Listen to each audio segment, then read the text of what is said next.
ایک دن کا ذکر ہے، ایک جنگل میں ایک چنی چڑیا اپنے ماتا پتا کے ساتھ رہتی تھی، اور اس کی ماتا پتا یہی چاہتے تھے کہ اس کی شادی ہو جائے۔ اس کے ماں باپ نے اس کی شادی بہت دھوم دھام سے ایک گاؤں کے ہی چڑے سے کر دی۔ وہ بہت خوش تھی اپنے شوہر کے ساتھ، پر کالے کبے کو یہ منظور نہیں تھا۔ کالے کبے نے اس کے شوہر کو مار ڈالا، اور پھر وہ روتی رہی پیٹتی رہی، لیکن اس کے ہاتھ کچھ بھی نہیں آیا کیونکہ اس کا شوہر مر چکا تھا۔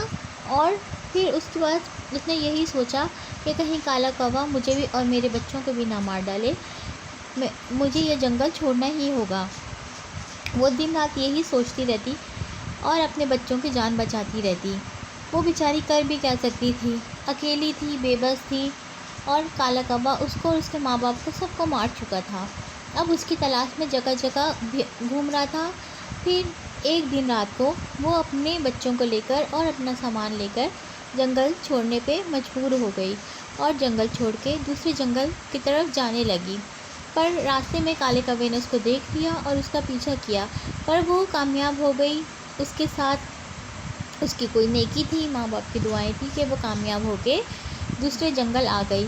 پر وہ اپنے شوہر کو، اپنے ماں باپ کو یاد کر کر کے روتی رہتی، اور اس کے بچے بھی دن بہ دن بڑے ہوتے جا رہے تھے، اور اس کو دیکھتے رہتے کہ ہماری ماں کیوں روتی ہے، پر وہ اپنے بچوں کو کچھ نہیں بتا پاتی۔ لیکن ایک دن اس کے بچے بہت سمجھدار ہو چکے تھے۔ اس کے بچوں نے بولا کہ ماں تم کیوں روتی رہتی ہو چھپ چھپ کے؟ تو اس نے بتایا کہ کس طرح اس کالو کبے نے اس کے پتا جی کو اور اس کے نانی نانا کو مار ڈالا۔ پھر اس نے یہی سوچا کہ میں کالو کبے سے، اس کے بچی نے یہی سوچا کہ میں کالو کبے سے بدلہ لوں گی، اور اس کی بڑی بیٹی دوسرے جنگل چلی گئی، اور اس نے کالو کبے کو ڈھونڈ لیا۔ کالو کبے سے دوستی وغیرہ کرنے لگی۔ کالو کوا بہت چالاک تھا، پر اس کے جھانسے میں آ گیا اور وہ کامیاب ہو گئی۔